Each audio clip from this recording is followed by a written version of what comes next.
Hey everybody, it's Zane66 here from We the Dark Order North, Pause Up, and co-host of Dark Side of the Elite. You can catch Dark Side of the Elite on all Apple and Spotify podcast channels. Just look up Dark Side of the Elite, and on YouTube, Dark Side of the Elite, as well as We the Dark Order North. Again, Zane66 here, your reporter for this week's AEW Dynamite New Year's Smash Night 1, giving you the results and endings of the match and the little predictions and I guess an inside of what happened last week on AEW Dynamite. If you like this video, go subscribe, go hit like on both We the Dark Order North and Dark Side of the Elite. We really appreciate it. So let's get right into it. AEW Dynamite New Year's Smash Night 1.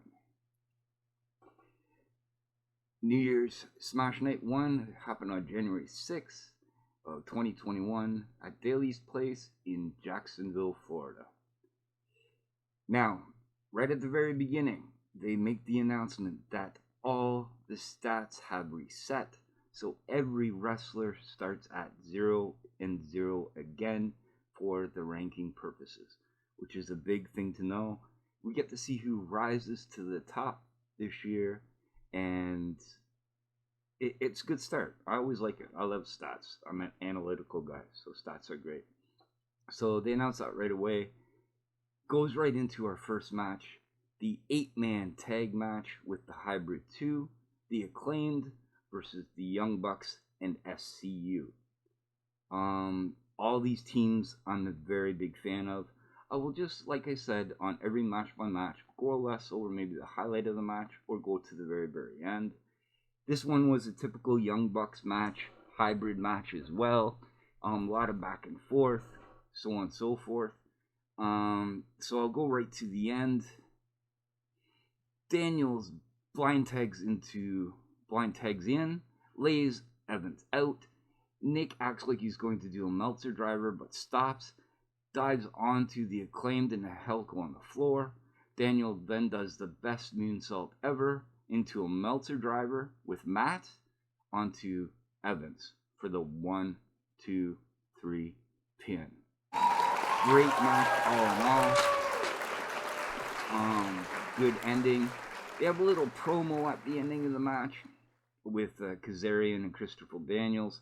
If you guys haven't caught it, they have this new stipulation: if they lose, that they will break up.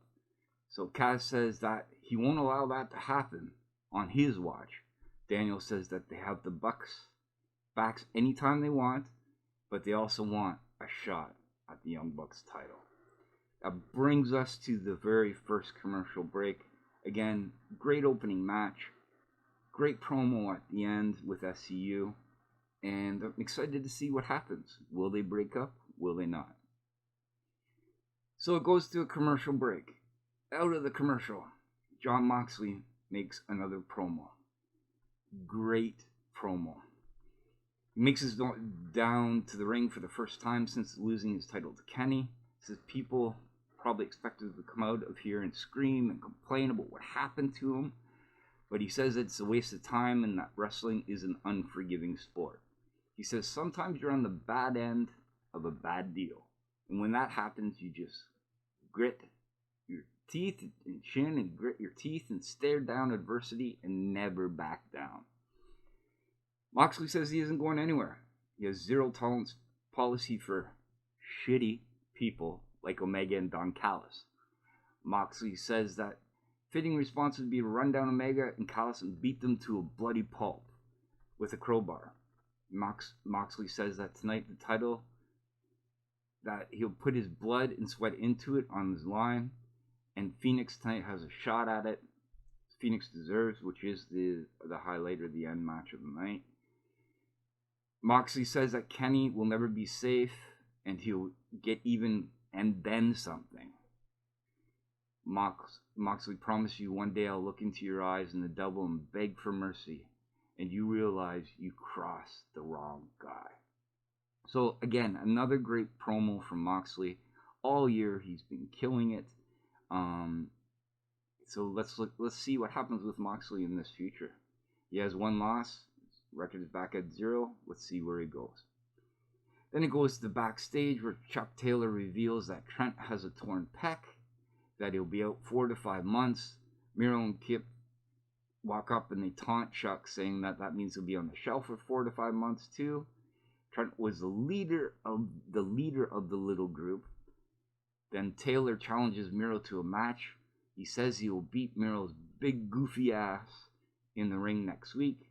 Miro accepts, but adds a stipulation that if Chuck loses, he has to be Miro's young boy until Kip's wedding. Chuck accepts. If people don't know what a young boy is, it's almost like a servant, I would say. Anything Miro says, does, wants, whatever Chuck has to do with no hesitation, no arguing, no nothing. So again, Chuck accepts. I'm presuming now that Chuck may lose this. Miro shouldn't lose this match. So we're going to have a little young boy with Miro and Kip. It brings us to one of the matches that I was looking forward to. Jack Hager versus Wardlow. The two big men within the inner circle. I've enjoyed these stare downs and everything between both of them all up to now. It should have happened, I guess, before, but I'm glad it happened now. It was a good big man match. Again, I will just go into the ending of the match. It was a typical big man match, but at the end, Wardlow hits a belly-to-belly overhead suplex, then with a German suplex for a 2 count. Wardlow goes to the top and connects with a Swanton bomb. 1, 2, no. Hager counters into this arm triangle. Wardlow's foot was close to the ropes, and he breaks a hold. Hager then lifts Wardlow up to the top rope, locks him in an arm triangle again, but Wardlow drops down, causing Hager to get caught in the ropes. Wardlow hits the F10 for the pin and the win. Your winner, out of the big man tonight, is Wardlow.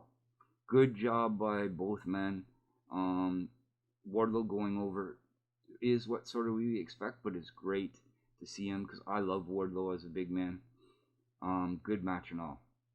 Hager is pissed after the match though, but Wardlow offers him a fist pump, and Hager accepts.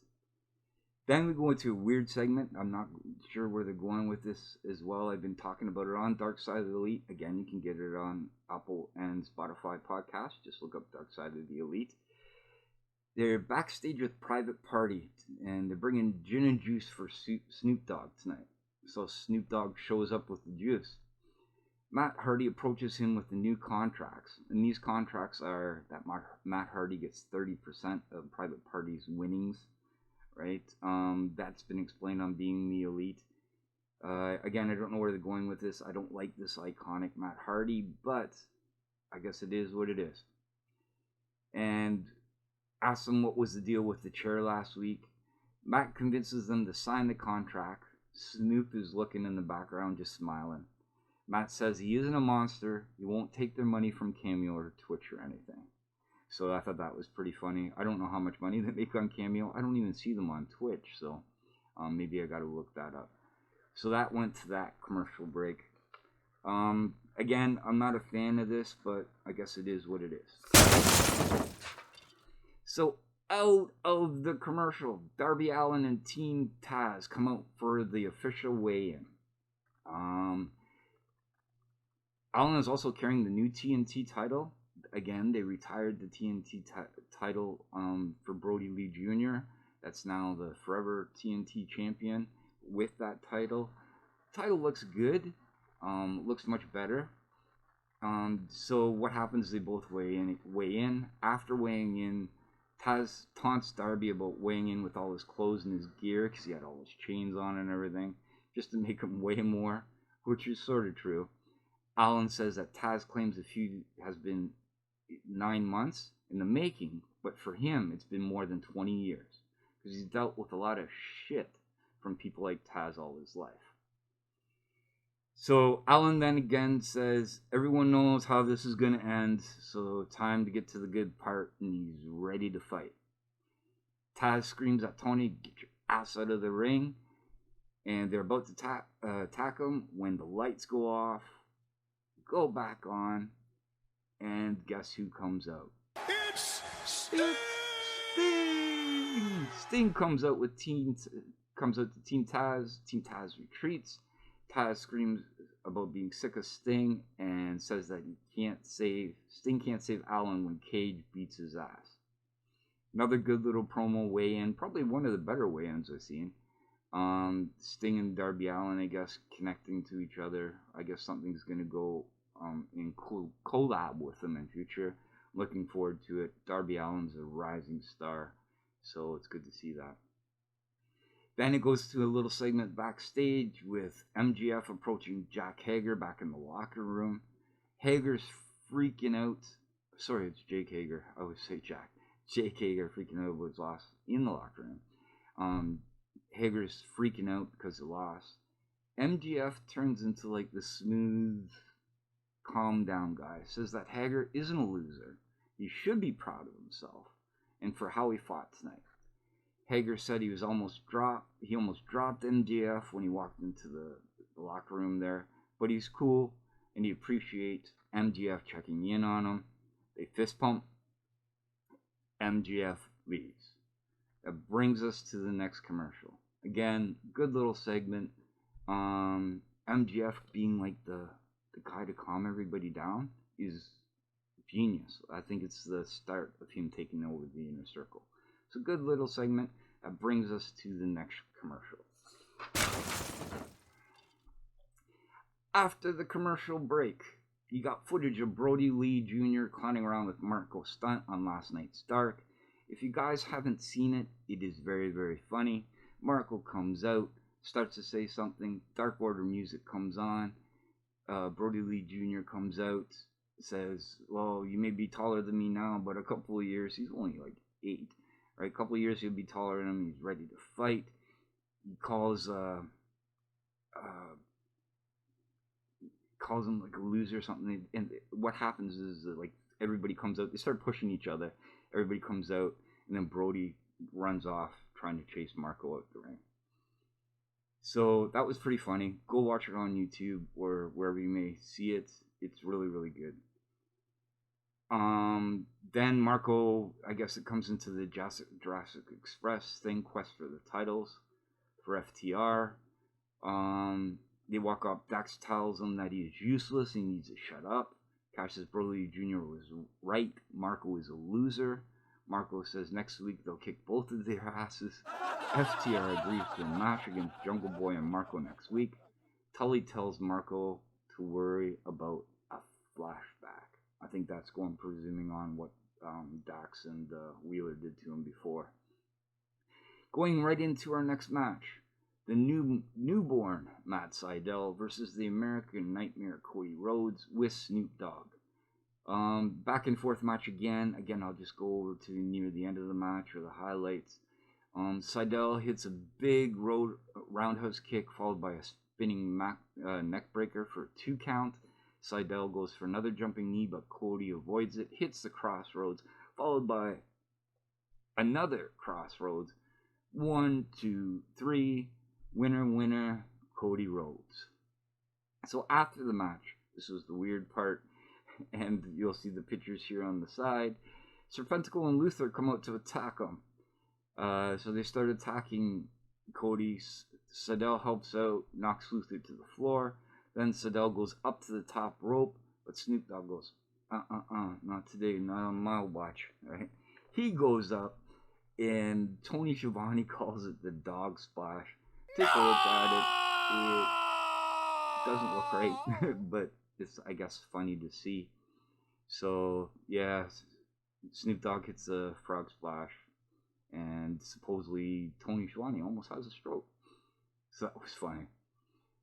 So go another commercial break, coming up to a match I was looking forward to, as Cole would say from Nightwell and from the Dark Side of the Elite podcast, the Spookies. He loves the Spookies. Abaddon versus Akira Shida. Again, I'll go to the highlights of the match. About halfway through, 3/4 through the match, Abaddon goes under the ring. Shida follows. Then you see Abaddon come out with like blood all over her face. Shida follows out and like her neck was bitten. Kind of gross, I guess, in some ways, but I guess her neck was bitten, so they're playing with this bleeding on top. So again, we'll go to the near the end. Abaddon goes for a gory special, so that's that rope thing. But Shida rolls her up for a near fall, followed by the flying knee for the pin. It was a quick ending to a match, I guess you can say. So, flying knee with the win. Shida with the big 1, 2, 3 in wins. So then it goes right to a promo right away where Ty Conti cuts promo saying she's coming out for Serena Deeb's title next week. And Anna Jay's there and says the Dark Order will be in her corner. We go to another commercial break. Coming up to the match of the night, the match that you've been looking forward to, I've been looking forward to. We got Kenny the Cleaner with Don Callis versus the Mexican Rey Fenix. A match that's been brewing for a little while, that should have happened a little while ago. Again, I'll go near to the end of the match. It was a whole bunch of near pins everywhere, a whole bunch of high spots, so on and so forth. Great match. But I'll go near the end. Phoenix lifts Omega and hits the Phoenix driver for a 1-2. No, Omega kicks out. Phoenix stomps Kenny's face repeatedly, then goes to the top and points up to the sky to do the Eddie Guerrero Frog Splash tribute, but goes for it. Omega has his knees up. Omega lifts up Rey to the top and attempts a superplex, but Phoenix knocks him off. Phoenix goes for a springboard, but lands into a Tiger Driver in midair, which is a really, really good spot. Omega hits another V-trigger, but Phoenix still kicks out. Omega lifts Phoenix up, the one-wing angel for the 1, 2, 3. And winner and spirit champ via the one-wing angel, Kenny Omega. Great match. Suggest for you to watch it. So after the match, Don Callis says that we just witnessed history and they're going to end Phoenix's career. Pac and Pentagon are shown getting beat down by Eddie Kingston's crew backstage. Callis says this is a very unsafe environment and tells Omega to finish Phoenix off for good. Omega picks up Phoenix, but Jon Moxley returns and runs out with a barbed wire baseball bat. Hits Omega with it. Callis retreats, but as Moxley circles Omega, guess who comes out? The Good Brothers come out from TNA, hit the ring and beat Moxley down. They're wearing their Impact titles. The Good Brothers hit the Magic Killer on Moxley, and then Omega hits Moxley with the barbed wire bat repeatedly. A bunch of AEW guys, the ringside guys, come in, and they try to do something, but they get destroyed. Gallows puts one of them through a table and holds Moxley as Omega hits him with the bat again. Then all of a sudden, the Young Bucks run out. They get in their faces. Griff Garrison grabs Omega, leading to Matt super kicking him. The Bucks still arguing with Omega, but then Omega raises his hand. Too sweet symbol. The Good Brothers join in. And they're like, come on, come on. And it ends the show with the Young Bucks, the Good Brothers, all too sweet in each other. Dynamite fades to black. Now, all in all, a great show. Leads up to next week, night 2 of Smash, New Year's Smash Night 2. Looking forward to next week. I'll put the matches on the side here, as you can see. As the podcast went on, I put the results for AEW Dark below as well. Looking forward to next week. All in all, a good show again. You can't say anything bad. At a scale of 1 to 10, it was almost like a 8.5. So really, really good show overall. I'm excited to see what's going to happen this year, especially with the stats resetting. So that would be it for this show, I guess. Like I said, if you like this video, hit subscribe down the bottom, hit like. Come look at us at Dark Side of the Elite, the podcast on Apple and Spotify. Like our YouTube pages, Dark Side of the Elite and Read the Dark Order More. Hit like and subscribe. We will be doing this on a weekly basis. Thank you for listening. Thank you for watching. And until next time, come back. Join.